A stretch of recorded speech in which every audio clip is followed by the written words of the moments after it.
The moment you stop waiting for someone to save you, you are bleeding out in an invisible waiting room, secretly weaponizing your own trauma to buy a savior who was never even dispatched.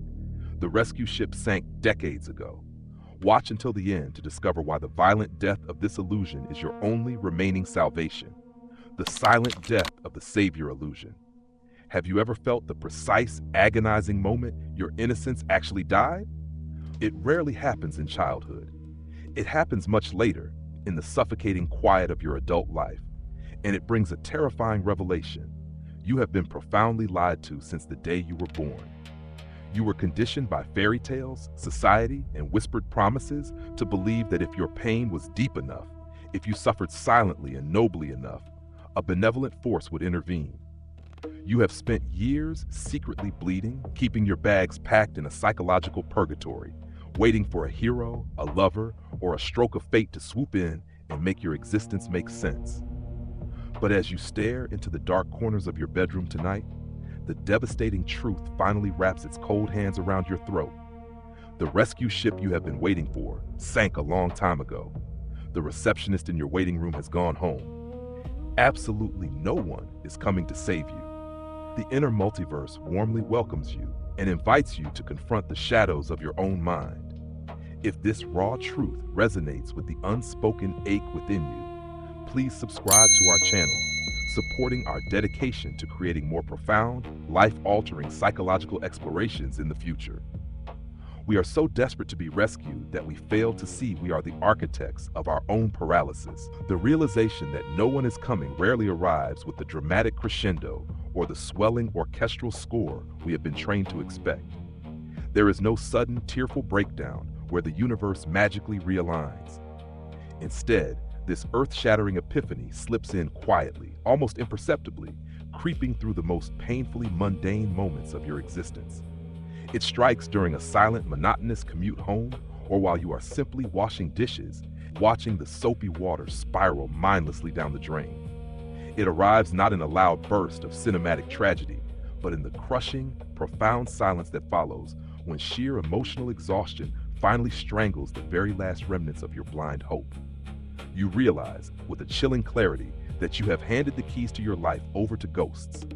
Yet, within this quietest, most devastating death of your deepest illusion lies the terrifying spark of the most liberating moment of your entire human life. The architecture of the waiting room. To understand the magnitude of this sudden liberation, we must first look back at the invisible prison we spent decades meticulously building for ourselves. We constructed a vast, intricate waiting room within our own psyche, furnished with excuses and decorated with our unhealed wounds. In this space, suffering was not merely an experience, it became a bizarre currency. We unconsciously believed that if we could just display enough damage, if we could bleed transparently enough, someone would be forced to acknowledge our ledger of pain and finally pay off our emotional debts. Think of the toxic relationships you endured simply because leaving required an active exertion of will you were saving for your imaginary rescue. Think of the quiet humiliations you swallowed, convincing yourself that your silent martyrdom was a virtue that would eventually be rewarded by cosmic justice. We made ourselves small, helpless, and stationary, terrified that if we took a single step toward our own healing, we might miss the arrival of the one destined to carry us. We weaponized our own inertia. The tragedy of this waiting room is not just the pain we endured inside it, but the staggering amount of life we missed outside its doors. We outsourced our sovereignty to a phantom, watching seasons change through a dirty window, believing that our passive endurance was somehow a prerequisite for salvation. You watched peers move forward, build lives, and stumble through their own messy recoveries, while you remained stubbornly anchored to your narrative of exceptional victimhood. You secretly thought their efforts were foolish because they did not understand the grand promise you were banking on. But the universe makes no such promises, and we convinced ourselves that our inability to move was a symptom of our trauma, when in reality, it was a fiercely guarded defense mechanism against the terrifying burden of personal responsibility. Mourning, the phantom rescuer. When you finally shatter the windows of this waiting room and step out into the harsh light of reality, What floods in to fill the empty space is a grief so heavy it threatens to break your bones. This is the stage of the journey that modern psychology and self-help rhetoric often gloss over in their rush to sell you instant empowerment. The profound, soul-crushing mourning of the phantom rescuer. You are not just grieving a person who never arrived, you are grieving the very concept of fairness. You are mourning the years you sacrificed on the altar of a promise that never existed.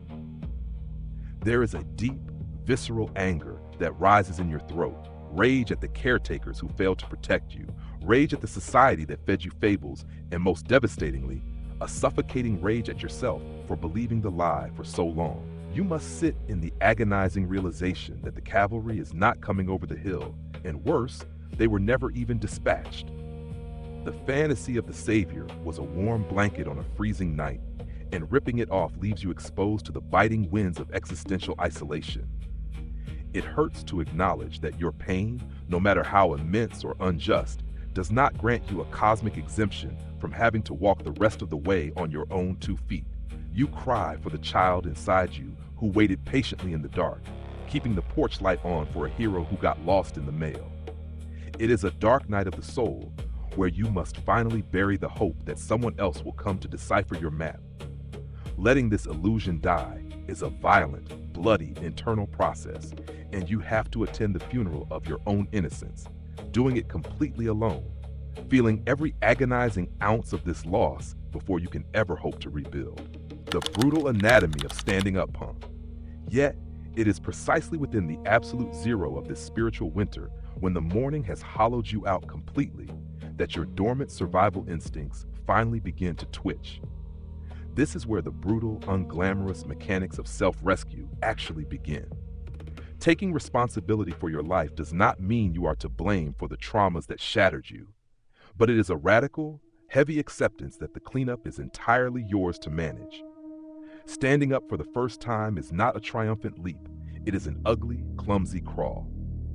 It is the agonizing decision to get out of bed when the gravity of your depression is actively begging you to surrender. It is looking in the mirror with bloodshot eyes and choosing to drink a glass of water, to eat a meal, to actively participate in your own biological and psychological maintenance. You realize that saving yourself is not a grand cinematic event, but rather a grueling sequence of microscopic daily choices. It is the quiet courage to finally set a boundary that you know will disappoint someone else. It is the discipline to stop romanticizing your despair and start putting in the tedious, repetitive work of emotional rehabilitation. There are no applause tracks here, no medals for finally doing what you should have been doing all along. The resentment begins to fade, replaced by a gritty, callous determination. You stop explaining your wounds to people who cannot heal them, and you stop expecting the world to lower its volume just because you have a headache. You become your own stern parent, forcing yourself to take the bitter medicine of accountability, binding your own gashes, and utilizing the very hands you once used to beg for help to now violently stitch yourself back together. The terrifying beauty of absolute ownership. Slowly, as the grueling practice of saving yourself becomes undeniable muscle memory, the terrifying weight of your absolute solitude transforms into an unshakable foundation of power.